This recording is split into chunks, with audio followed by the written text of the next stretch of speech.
Magandang umaga sa ating lahat. Kami po ay naririto sa shrine ni Saint Andrew Kim Taegon, no? So dito natin malalaman kung paano naging banal, paano naging santo si Saint Andrew Kim Taegon. Kaya mga ka-circle, panoorin natin ito. Sa Korea po, meron lang po tayong maliit na porsyento ng mga Koreano ang Kristiyano. So, karamihan sila sa kanila, di po sila naniniwala sa mga santo-santo.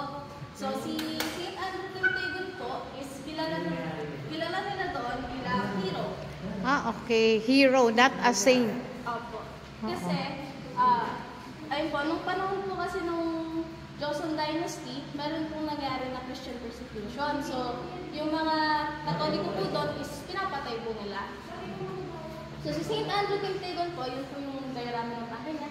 Ito naman po yung actual na itsura ng bahay.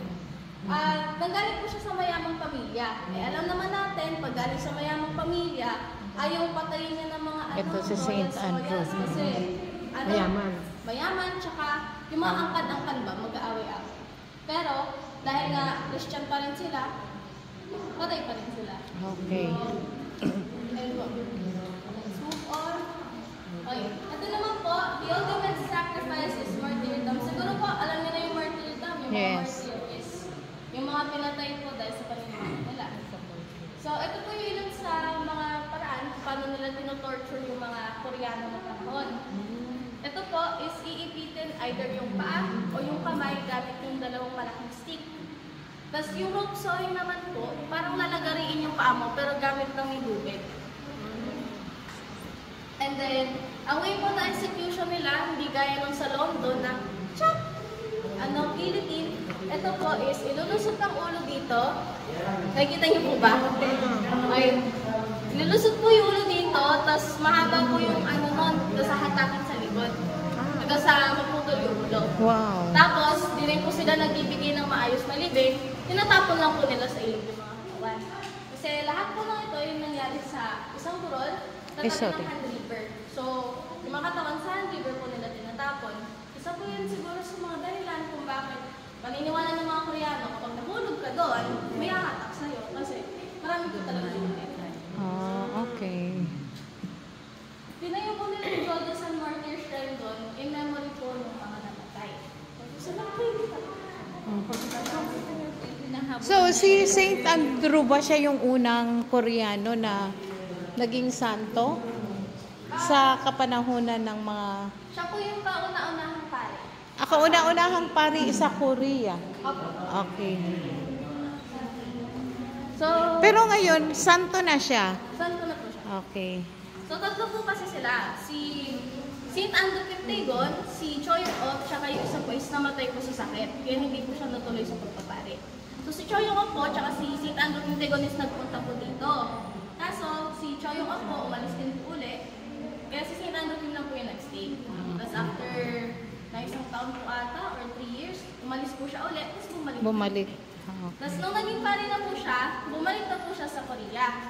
So ito po yung diorama natin ng pagbalik po sa Korea, kasama yung mga French missionaries natin. After 1 year po, ng kanyang pagkapare, namatay na rin po siya. Bale, pinugutan na rin po siya ng upo. Dahil sa kanyang faith kay Jesus, sa Christianity.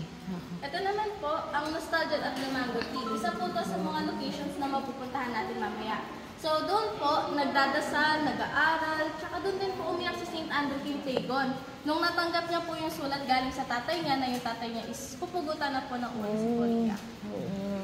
Tapos, ito naman po, is isa din po sa locations na mapupuntahan natin. Hindi po ganyan yung itsura ha. Pero yan po yung lokasyon kung saan dumadaong po yung bangka na sinasakyan ni Saint Andrew Kim Taegon dati. Bali dati, alam naman natin kaya yung mga lumang simbahan malapit sa ilog kasi yun yung transportation nila. Wala pa yung mga kotse, kalesa.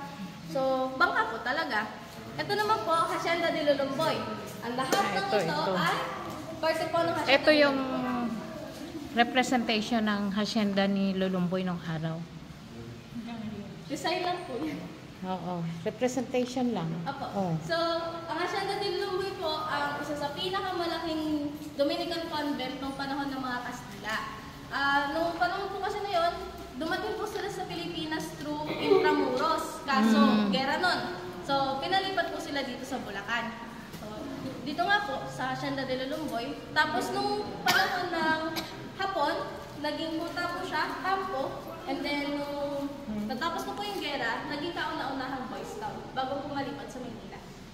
Okay. Ito naman po yung listahan ng mga martyr sa Korea. Nadagdagan pa po yan nung nag-canonize pa po ata. So, yan yung sa gitna si St. Andrew? Apo, ito po si St. Andrew Kim. Ito naman po si Choyong Ok. Sino to? Yun yung kasama niya na pumunta Si... rito. Okay. Siyempre, marami pong namatay ng panahon na yan, hindi lang po hundreds, thousands even. Kasi, nung panahon po na yun, nagdadaos na po sila ng mga misa, kasal, binyag. Kaso ang mali lang po nila, ang nagmimisa po ng panahon na yun is hindi po pare, sila lang din. So, naisip po ng Vatican na magpadala po ng mga pari doon. Kaso, pinapatay din po kasi Kaya naisip din po ng Vatican na magkaroon po ng Koreano talagang pari. At ito yun si St. Andrew. Opo. Sila po yung kauna-unahan. So, pinadala po sila sa ibang bansa kasi nga po papatayin sila doon. Pero, yun po. And then, ayan naman po, yung original na katawan ng puno ng mangga. Kasi dati po, natumba na po yun. Nagtanim na lang po kami ng bago. Tapos ginawa po namin altar table. Kaso, So ito talaga yung original. Apo, bali parang third class relic po. Okay. Kaso medyo inaani na po siya. Nilagyan na lang po namin ng gamot laban sa anin. If may prayers po kayo, pwede po kayo magsulat sa kahit anong papel. Ibig niya na lang po dyan yung mga sisters na po natin ang bahala. Ako, wala kaming dalang papel. Ballpen.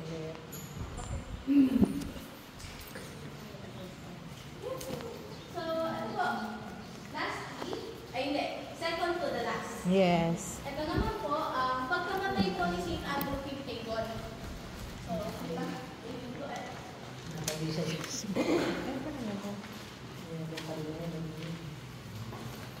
Ayan ganyan ba? Pagkamatay niya, grabe. Oo. Sa ano? Ayan yung ulo niya, Ang ginawa po sa kanya is, after po siyang torturin, tinusukan po siya ng dalawang pana sa magkabilang ayan, tenga, pababa hanggang collarbone. Oo. Kita niyo po? Tapos pinitpit po siya ng paganyan sa taas ng burol, kung saan po siya pinugutan ng ulo. Ito yung Bago po siya pagpuputang pugutan ng ulo, tinanong siya, Katoliko ka ba? Meron naman siyang chance na magkaroon ng magandang buhay kung hindi siya magpapari doon Pwede siyang magpari sa ibang bansa. Pwede siyang maging linguist kasi marami siyang alam na lengguwahe. Tsaka mayaman siya. Pero hindi po niya tinalikuran yung paniniwala niya. So, namatay pa rin. Namatay yun pa rin siya. Yung ulo niya po is isinabit sa bamboo. Oo. At ginawang panakot po sa mga Kristiyano doon. Para wag nang sundan. Opo. Tapos yung katawan niya po, itinapon lang din po nila sa ilog. Pero meron po tayong isang Koreano na nakukuha sa katawan niya. Kaya po meron tayong relic ngayon. May relic po tayo doon po sa... Sino yung Koreano na nakakuha sa katawan ni St. Andrew? Ay, hindi ko po maalala yung pangalan. Okay. Oo. Yun. No? Ayun po. And then, ano naman po, katibayan na nagpunta po talaga si St. Andrew Kim Taegon sa Lulumboy. Baka po kasi talaga, iniisip nilang kwentong bayan lang na nagpunta si St. Andrew Kim Taegon dito. Baka mamaya chismis lang. Pero, ito po yung letter, transcribed na po yan letter from St. Andrew Kim Taegon himself, at sa kanyang formator, na si Father Libois po, na nagsasabi na talagang nagpunta po si St. Andrew Kim Taegon dito sa Lulumboy at sa Pilipinas. Ito naman po ang complete map ng Joseon, Romanized map. Si St. Andrew Kim Taegon po ang unang gumawa ng Romanized map ng Joseon. Sulat naman. So, kaninong isip po nila, handwriting to? Ito, yung nasa frame. kay reproduction, copy lang po reproduction yan. lang pala yan. Opo. So, pati nyo rin po. Yes. Isa na nga ba ako? Ayun, Romanized copy po, kauna-unahang Romanized map ng Joseon Dynasty. So, inisip po nila na traidor si St. Andrew Quintegon. Ba't nga naman gagawa ng Romanized map? Di ba nasakot tayo ng ibang bansa? Oo. Pero, ginawa niya po yan para mas madali po sa mga misyonero natin na lumipat sa Joseon. And then, ito naman po yung actual na itsura ng Hacienda de Lulumboy. Okay, no? Malaki po siya, actually. Kaso, nagkahati-hati na po kasi ng lupain. Buti nga ngayon may ganyan-ganyan na katulad sa'yo. Dati nagpunta kami dito, wala eh. Siguro that time wala pa to, no? Wala po. Oo, kaya... Ayun po, so, At least ipunta may- po tayo sa labas after niyo po mag-picture. Okay. Pwede pa kami magpa-picture? Sige po. Mga ka-angels, narinig mo na yung explanation ni Joy. Grabe pala talaga ang pagkamatay ni Saint Andrew, no? Talagang hindi niya sinuko ang kanyang faith at pananampalataya sa Panginoon.